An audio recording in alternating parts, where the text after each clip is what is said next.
ప్రాంగణానికి ప్రస్తుతం సీఎం చంద్రబాబు చేరుకున్నారు. టీడీపీ నేతలు ఘన స్వాగతం పలుకుతున్న పరిస్థితిని మనం చూస్తున్నాము. ప్రతి ఒక్కరికి అభివాదం చేస్తూ స్టేజ్ పైన పలకరిస్తూ ప్రస్తుతం సీఎం చంద్రబాబు ముందుకు సాగుతున్న వైనాన్ని మనం చూస్తున్నాం. మహానాడు ప్రాంగణం అంతా ప్రస్తుతం పసుపుమయంగా మారిపోయింది. ఇప్పటికే గ్రాండ్ వెల్కమ్ చెప్పేందుకు టీడీపీ కార్యకర్తలు అందరూ కూడా అక్కడికి చేరుకున్నారు. ముందుగా అక్కడికి చేరుకున్న సీఎం చంద్రబాబు ఫోటో ఎగ్జిబిషన్ ని ప్రారంభించడం జరిగింది. మహానాడు ప్రాంగణంలోనే ఫోటో ఎగ్జిబిషన్ ని కూడా ఏర్పాటు చేశారు. ఈ నేపథ్యంలో ఆ ఫోటో ఎగ్జిబిషన్ ని ప్రస్తుతం ప్రారంభించి అనంతరం స్టేజ్ పైకి చేరుకున్నారు సీఎం చంద్రబాబు. మరి కాసేపట్లోనే ఆయన ప్రారంభ ఉపన్యాసాన్ని ఇవ్వబోతున్నారు. వారందరిలో జోష్ నింపేందుకు, అలాగే వారిని ఉత్సాహవంతం చేసేందుకు, అలాగే ఈ 3 రోజుల పాటు మహానాడులో ఏం జరగబోతోంది, కార్యక్రమాలన్నీ కూడా వివరించేందుకు ఈ ప్రారంభ ఉపన్యాసాన్ని ఇవ్వబోతున్నారు సీఎం చంద్రబాబు.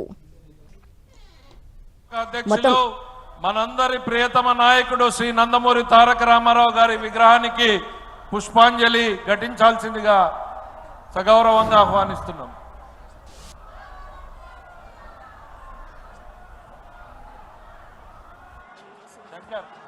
దేశంలో నిలిపారు మన పార్టీ పేరు,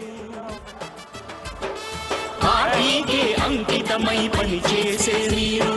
దేశంలో నిలిపారు మన పార్టీ పేరు. మారుమూల గ్రామమైన మహానగరమైన బాధ్యతతో క్రమశిక్షణతో మెలిగారు.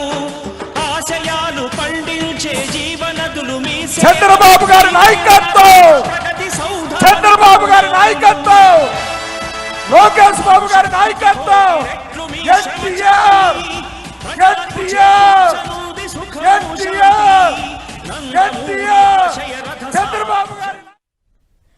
ప్రస్తుతం మహానాడుకు సంబంధించి ఈ రోజు కార్యక్రమాలు ఏ విధంగా ఉండబోతున్నాయి, కంప్లీట్ డీటెయిల్స్ మా ప్రతినిధి రవిచంద్ అందిస్తారు. రవిచంద్,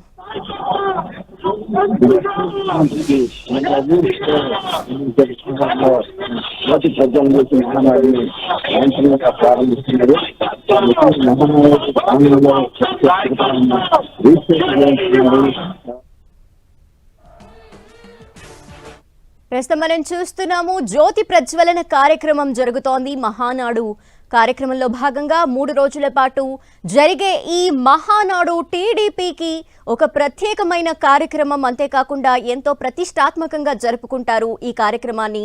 ఈ నేపథ్యంలో రాష్ట్ర నలుమూల